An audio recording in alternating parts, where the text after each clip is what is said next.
প্রচণ্ড গরমে অথবা ইফতারে কলিজা ঠান্ডা করা ডেজার্ট। আসসালামু আলাইকুম সবাইকে। আজকে আপনাদেরকে আমি তৈরি করে দেখাবো ডাবের পানি আর অরেঞ্জ দিয়ে কলিজা ঠান্ডা করা ডেজার্ট রেসিপি। আশা করছি আজকের রেসিপিটি আপনার কাছে ভালো লাগবে। প্রথমে এখানে ডাব নিয়েছি আর ডাবের মুখটা একটু কেটে নিচ্ছি। কেটে নেওয়ার পর ডাবের সম্পূর্ণ পানিটা একটি পাত্রে আমি ঢেলে নিচ্ছি।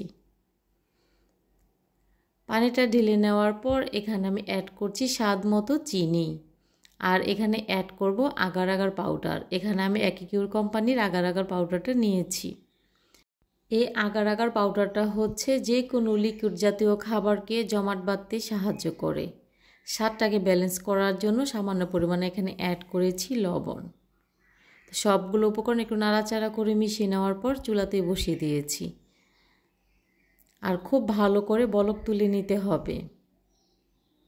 খুব ভালো করে বলক তুলে নিয়েছি। এই পর্যায়ে চুলা থেকে নামিয়ে নিচ্ছি। এখানে একটি ওভেন প্রুফ বাটি নিয়েছি। আপনাদের কাছে যদি এরকম ওভেন প্রুফ বাটি না থাকে সেই ক্ষেত্রে যে কোনো স্টিলের পাত্রে এই ডেজার্টটি আপনারা সেট করতে পারেন।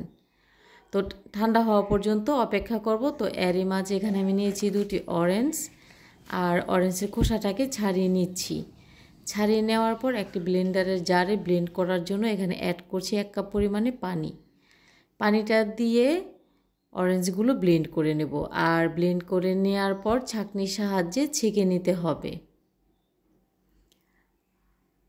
তো ভালো করে ছেঁকে নেওয়ার পর এখানে আমি অ্যাড করব আরও আধা কাপ পরিমাণে পানি। এখানে আমি স্বাদ মতো দিয়ে দেব চিনি। 1 চিমটি পরিমাণ এখানে অ্যাড করব লবণ। সামান্য পরিমাণে এখানে অ্যাড করছি অরেঞ্জ ফুড কালার। এটা সম্পূর্ণ অপশনাল, আপনারা চাইলে বাদ দিতে পারেন। আর দিয়ে দেবো 1 চা চামচ পরিমাণ আগার আগার পাউডার। সবগুলো উপকরণ একটু ভালো করে মিশিয়ে নিচ্ছি। ফুড কালারটা দেখার সৌন্দর্যের জন্য আমি ব্যবহার করেছি। আপনি চাইলে বাদ দিয়ে এই ডেজার্টটা আপনারা তৈরি করতে পারেন।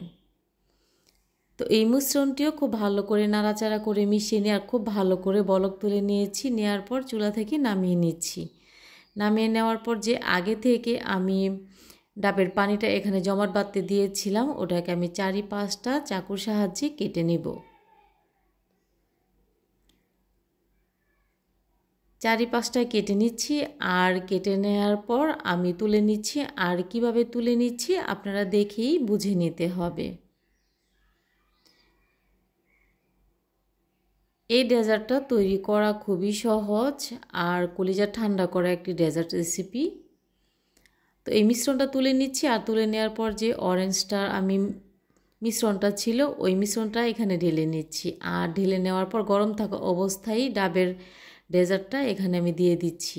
আর দেওয়ার পর একটু সমান করে নিয়েছি। নর্মাল ফ্রিজে রেখে ঠান্ডা করে নিয়েছি। আপনারা চাইলে ফ্যানের নিচে ঘন্টাখানিক রেখে দিলেও জমাট বেঁধে যাবে। তো পুডিংটা পছন্দ মতো কেটে নিচ্ছি। রেসিপি ভালো লাগলে শেয়ার করার অনুরোধ রইল। দেখেই বুঝতে পারছেন যে পুডিংটা দেখতে ঠিক কতটা সুন্দর হয়েছে। কলিজা ঠান্ডা করার মতো পুডিং রেসিপি।